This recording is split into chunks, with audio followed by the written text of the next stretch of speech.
Itong daanang to papasok sa Dibot Cove is just another day in the office.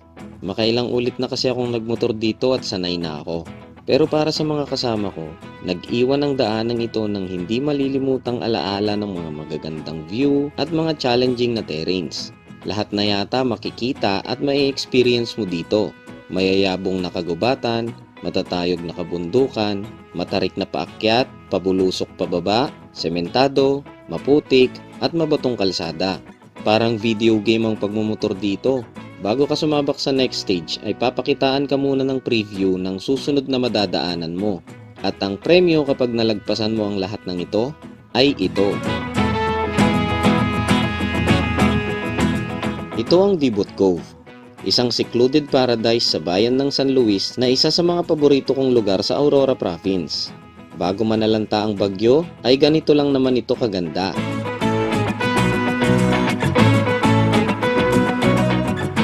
Binago man ng bagyo ang itsura ng Dibot Cove. Sa maiksing panahon ng pananatili namin dito ay talaga namang nag-enjoy kami sa pag-experience ng lugar at na-appreciate namin ang payapang isipan na naidudulot ng kakaibang ambience dito. Pagkagaling namin sa Dibot, bago kami tuluyang magbiyahe pa uwi, ay hindi ko rin pinalagpas ang pagkakataon para dalhin ang mga kasama ko sa ilang bahagi ng Baler na paborito ko ring puntahan. Ang lahat ng yan ay ikukwento ko sa inyo ng mas detalyado. Halo-halong emosyon ang mapapanood nyo. Kaya tara na at samahan nyo kami sa travel adventure namin na ito.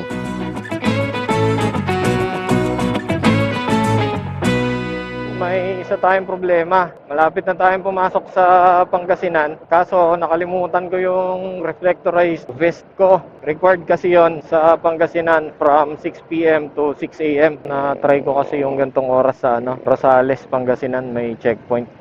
Pero nung time na yun, naka-reflectorized vest ako. Ngayon wala. Sir, magandang gabi po. Magtatanong lang. Papasok kasi ako ng Pangasinan. Saan kaya may pwedeng mabilhan ng reflectorized vest? Mongkada. Na rin tayo sa Mongkada. Pero tingin-tingin pa rin tayo sa gilid-gilid. Baka sakali. Nandito na tayo ngayon sa Mongkada. Wala rin yata dito. Ang dilim sa mga gilid-gilid, nakasara yung mga establishment. Nandito na tayo sa bahay ng kaibigan natin. Thankfully, kahit na wala tayong reflectorized vest, hindi tayo nahuli. Walang checkpoint. So maghihintay lang tayo ng isa pang kasama. Tapos take off kami. Tapos may dadaanan kami sa Villasis, Maki. Tapos dire-diretso na kami sa Aurora. Nagre-ready na kami. So ito nga pala yung mga kasama natin. Ito si Teacher Girlien. Halika nga dito na. Ito guys, anak ko to. Hello guys! Yan, Teacher Girlien. Tapos si my coach Moto. Yan. First time niya sa Dibot. Si Teacher Girlien, isinama ko na siya once sa Dibot nung nag-shoot kami ng review. Nadagdagan tayo ng isang kasama. Dumating na si Zaden Turn. Harap ka naman sa camera, brother, para mamukha ang kanila. Asip nakikita eh. Kompleto na kami. Hindi na kami nagpatumpik-tumpik pa. Nag-connect lang kami ng mga free connectors namin. Tapos, babiyahin na kami. Let's go, let's go! Tara! At nagsimula na nga ang official take-off namin. Kahit na puro kami kulang sa tulog, ay mas nanaig pa rin ang excitement namin sa daratnan naming lugar. Lalo na yung mga kasama ko na first time palang makakarating doon.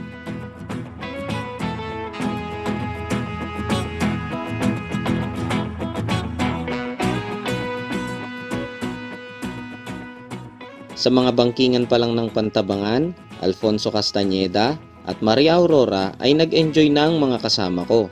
Lalo na at dito kami inabutan ng pagputok ng liwanag. Kaya naman busog na busog kami sa ganda ng view. Ako naman, medyo epekto na ang puyat sa akin kaya naglaro muna ako ng konti para gisingin ako ng adrenaline rush. Madalas ay solo ride lang ako kapag pumupunta sa Aurora Province. Kaya naman iba ang saya ko ngayong may kasama akong nagra-ride dito. Siguro dahil na rin sa excitement ko na may paranas sa kanila yung lugar na pupuntahan namin. Nandito na kami sa Baler. Picture lang muna kami habang kompleto pa. Yes, habang kumpleto pa. Halos balikan lang kasi ang mag-asawang Maki at Ezra. After lunch ay uuwi na rin sila kaagad. Dumaan muna kami sa pamilihang bayan ng Baler para mamili ng lulutuin kapag nasa dagat na kami. Nag-breakfast na rin muna kami sa kainan sa kanto na suki kong karinderya dito sa Baler. Sinigang na bagnet na talaga namang napakalinamnam ng asim at napakalutong ng balat ng baboy. Pagdating namin sa kalsadang nagdudugtong sa Baler at Dibut ay ganito ang sumalubong sa amin. Mga matatarik na akyatan at mga pabulusok pababa. Napahinto kaming lahat dahil si Coach ay may trauma sa mga kalsadang pababa. Happy birthday! Happy birthday! Kinakaya naman niya yung mga hindi gaanong pabulusok. Basta ako ang magkaangkas kay Yen, i-cheer siya ni ZD, at words of encouragement mula kay Yen. Correct! O, diba nakaya mo naman, oh? Oh, kaya mo naman eh. Pero kapag sobrang pabulusok pababa, dinadaig talaga siya ng trauma niya. Kaya mo yan eh. Pababa na ano pa. Hindi siya takot sa matatarik na akyatan. Natatakot siya sa mga pabulusok pababa. Kaya ang diskarte namin, tuwing may pabulusok pababa, ay iniiwan muna namin si Coach. Tapos iaangkas ko si CD at babalikan namin si Coach. Tapos, si ZD ang magmamaneho ng motor ni Coach pababa. Birthday ride nga pala to ni my Coach Moto. Guys, oh, tabing kalsada lang, oh. Waterfalls. Tapos may kubo sa baba. Try nating mag-stop over dyan pa uwi. Kiki Moto, best birthday gift mo to ha. Diyan na yung dalawa. Gagi. Kaya pa? Sa mga nagtatanong nga pala kung kaya ba ng scooter ang daanan papunta sa Dibut, kayang-kaya. Kita nyo naman, sinisisiw lang ng Mio ni ZD yung mga akyatan, kahit sa rough road pa. Matarik nga pala ang mga rough road dito, at kapag nababasa ng ulan, malambot na putik at dumadarusdos na mga bato ang hahamon sa'yo. May mga parte rin ng kalsada na hollow na ang ilalim dahil nag-erode na yung bangin na tinutungtungan nito. Ay, nakakatakot. Oh, huwag kang masyadong gigilid dyan, kuya. Huwag kang gigilid masyado kasi yung daan. Huwag kang masyadong gigilid. Huwag lang ka dyan, muntik ka na.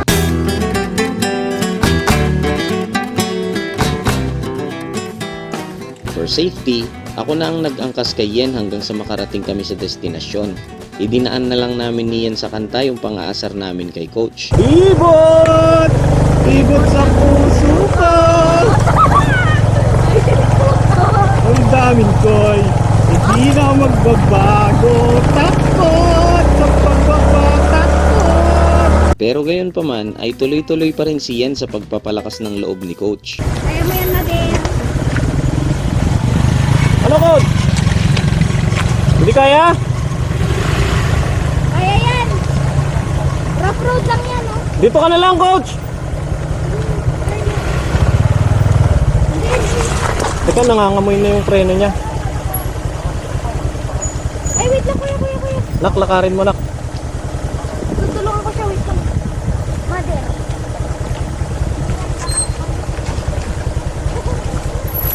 Hindi pa naman gumagana yung downhill brake ko.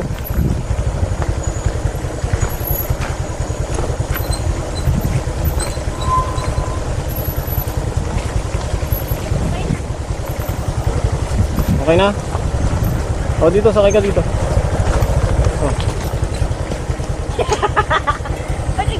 Sa puntong to ay nauna na si Maki at Ezra. Tig-isa sila ng motor at ang lakas magmotor ni Ezra. Mas malakas pa nga yata siya kaysa kay Maki. Ako naman, syempre, paminsan-minsan sinusumpong din ako ng kayabangan. Relax ka lang, nak. Veterano to. Di pa nga ako nagbababa ng paa mula kanina. Ang yabang ko, di ba? Kaya nga nangyari sa akin to nung nasa general na car kami. Ay, walang babaan ng paa yan, nak. Sa pag si Tatay Iki, walang babaan ng paa yan. Pero baka maging kapalo din yun. Ano yan? Ngayon ako eh. Pero syempre, joke lang yung yabang ko. Meron pa rin naman akong proper judgment at respeto sa terrain. Likod! Huwag kang magpreno sa harap! Huwag kang magpreno sa harap! Dadarusdos ka pag namre. Nak, lakarin mo, nak. Masyadong ano to, baka bumigay tayong dalawa. Okay lang? Correct. Huwag kang magpipreno sa harap, likod lang. Flowing mud at loose gravel na kasi to at sobrang tarik kaya pinababa ko muna si Yen. Okay ka lang, nak? Correct na naman. Okay.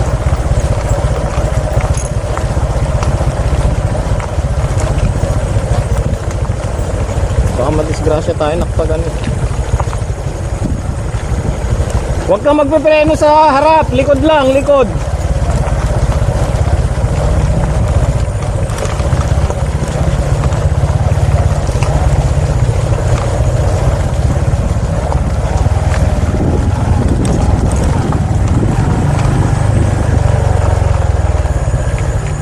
Nung nalagpasan na namin ang rough road, nawalan na ng bisa ang gamot ni Yen.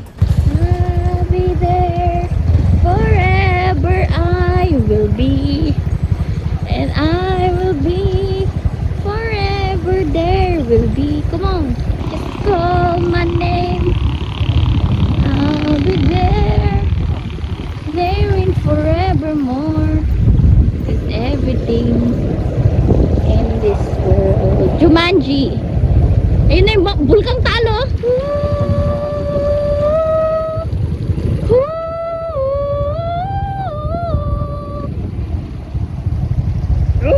Baby.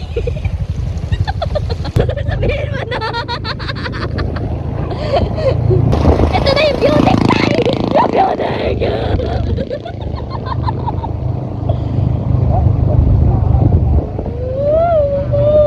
Mama. Paano? I'll be there. Itong pinakabangin na to, ang nagsisilbing pinaka view deck dito sa Dibot. So dinala ko yung mga kaibigan natin para ipakita sa kanila yung view dito. Share ko rin sa inyo. Tignan nyo guys, hindi kasi lahat ng ganda na nakikita ng naked eye kayang i-justify ng action camera Pero napakaganda. Dito, white sand yan. Dito. Tas dito mga batuhan. Dito nagro-raw camping sila Direct Gino. Tapos dito naman ako madalas nagsaspot. Ngayon ito, ano talaga to, para siyang shoal. Yung, or ano ba tawag sa ganon, yung lumulubog yung reef tas lumulutang depende sa tide. Pero may time na naiipunan siya ng buhangin, tapos nagmumukha siyang sandbar. Sobrang napakalakas maka-Jumanji ng lugar. Parang pakiramdam mo any moment may lalabas na Titan o si Godzilla sa mga sulok-sulok ng mga bundok. The view is sounding like everything. Dibot pa, Mar! Ang lakas! Wow! Dagat! Everything that I pray, praise the Lord. And I don't wanna go where you've been and where you go. But I wanna alone. Who's gonna rock you to the dark side of the morning? Come on! Who's gonna rock you to the right side? Who's gonna rock you through the dark side of the morning? One of a kind.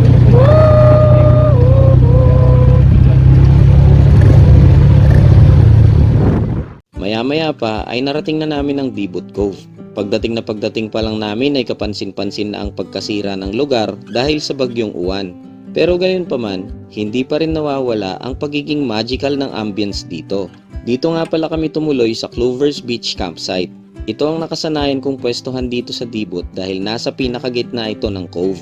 Nagpapasalamat kami sa may-ari dahil pinatuloy nila kami kahit hindi pa dapat sila open for accommodation dahil kinukumpuni pa nila ang mga nasira ng bagyo. Kumuha kami ng kubo para may common area kami kapag magluluto o kakain. Ang mag-asawang Maki at Ezra naman ay nagsabit kaagad ng hammock na matutulugan. Kailangan muna kasi nilang magpahinga dahil galing pa sila sa trabaho. At maya-maya lang ay uuwi na rin sila kaagad para magtrabaho ulit. Paggising nila ay lumusong na sila sa dagat bago gumayak pa uwi. Si CD naman ay nag-set up na rin ng tent. Pwede naman siyang sa kubo na rin magstay. Pero gusto kasi niyang ipagyabang yung cot bed tent setup niya. Sayang daw kasi kung dinala niya pero hindi rin naman niya gagamitin. May kalakasan ng hangin at may kataasan ng alon. At kahit sa pamamagitan lang ng pagtitig sa dagat, ay nawala talaga ang pagod namin sa biyahe. Ako naman ay nakipagkwentuhan saglit sa mga lokal tungkol sa karanasan nila sa pagdaan ng bagyong Uwan. Kasi normally, ang Pilipino pag sabing lumikas na kayo, hindi nakikinig, diba? Pero kayo, nakinig kayo. Yan ang nagligtas sa inyo, nakinig. Ang bilis kumilos, oh.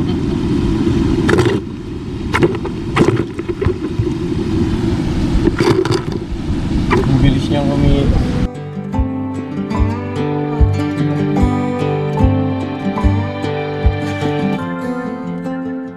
Guys, gumagalit ng pauwi yung mag-asawa. O yan, mauna na silang umuwi kasi wala silang pakisama guys. Hindi, joke lang. Hindi kasi may mga trabaho pa sila. Pero thankful tayo na sinamahan nila tayo dito. Did you guys enjoy? Yeah. Ingat, ingat, dahan-dahan lang. Thank you. Ingat.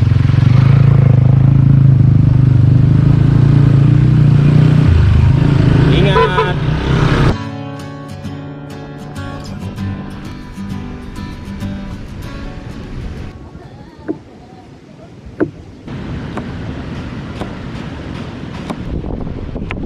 Alam nyo guys, pag nag-iigado ako, di ako gumagamit ng suka, gumagamit ako lemon.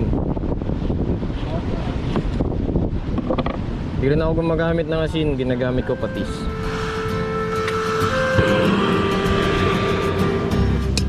Okay lang, ito lang yung video sa Makikita tayo sa vlog niya, no?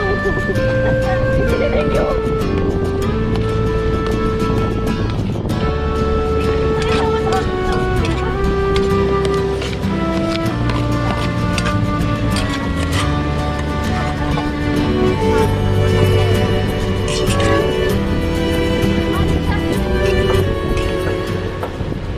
At sila na ang nagluluto dahil hindi ko abot yung kalan.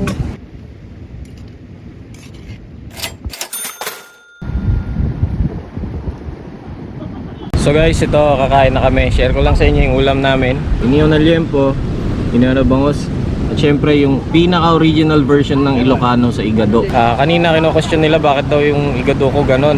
Walang carrots, walang patatas, walang tomato sauce, walang gisantes. Talagang literal na laman, taba, at saka laman loob lang. Pero nung natikman na nila guys, ano pangalan mo? Nicola. Ano pangalan mo? Wilco. Di na nila maalala mga pangalan nila guys.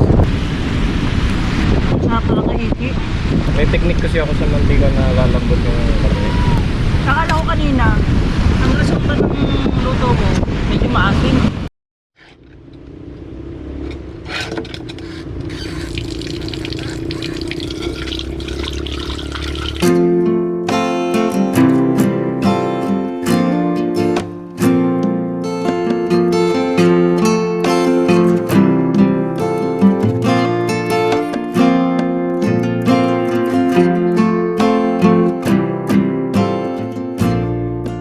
Bukod sa lumalakas ang hangin ay nagsimula na ring umambon. At sa totoo lang, mas lumalabas ang ganda ng lugar na to kapag ganito ang panahon. Ang lakas maka-Jumanji. Dahil sa nagbabatyang ulan ay naglagay na ng rainfly si CD at inilipat na niya ang tent niya malapit sa kubo.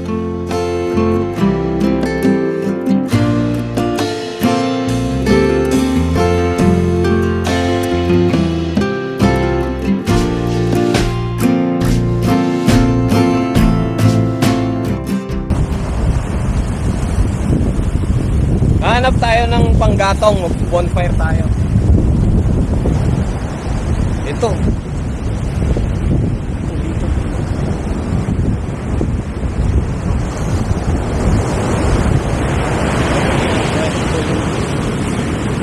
Ito.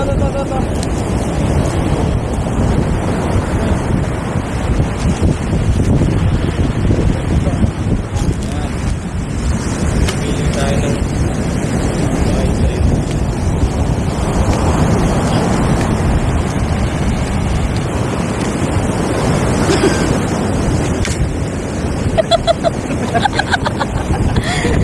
Galit ka? galit. Nagawa mo? Lain natin to, sayang to. Hindi ko na kinakatatay. Okay na nak.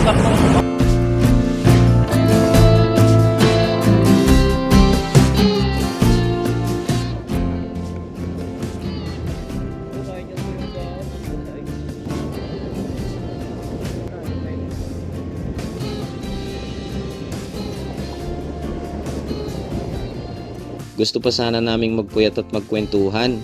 Pero dahil tumatalab na ang mga pagod at puyat namin, pagkatapos naming mag-bonfire ay natulog na kami. Oo, di ba? Matutulog na lang si CD sa tent niya. Nagulantang pa siya. Pero nakatambay dito sa ibabaw ng mesh. Ayaw umalis. Ayos ka dyan, Ming. Dito siya, di ba? Bandang hating gabi, sa kalagitnaan ng pagtulog namin ay bumuhos ang napakalakas na ulan at bumigwas ang napakalakas na hangin. Alerto talaga ako sa mga ganitong senaryo kaya bumangon kagad ako para obserbahan ang galaw ng dagat. Parang bumabagyo. Ayon sa mga lokal, halos gabi-gabi ay ganito raw ngayon dito. Nabasa ang loob ng kubong tinutuluyan namin dahil sa tubig ulan na tinatangay ng malakas na hangin. Pati si ZD ay lumabas na sa tent niya at pumasok na sa kubo dahil halos ibaliktad na ng hangin ng tent niya. Basa, pre. Maliban sa pakikipagsapalaran namin sa malabagyong ulan at hangin, ay magpapatuloy ang pagsulit namin sa Dibut Beach. Nagmistulang adventure ulit ang biyahe namin palabas ng Dibut. Siyempre, may extrang stopover din kami. At sa Baler naman ay dinala ko ang mga kaibigan ko sa mga paborito kong spot doon. Mapapanood nyo ang lahat ng yan sa pagpapatuloy ng aming adventure. So paano? Kita-kits tayo sa susunod na video. Bago ko tapusin ang video na to ay gusto kong i-share sa inyo ang aming slogan. Mas yumayabong ang pagkakaibigan kung ang hilig nyo ay kalikasan at hindi inuman.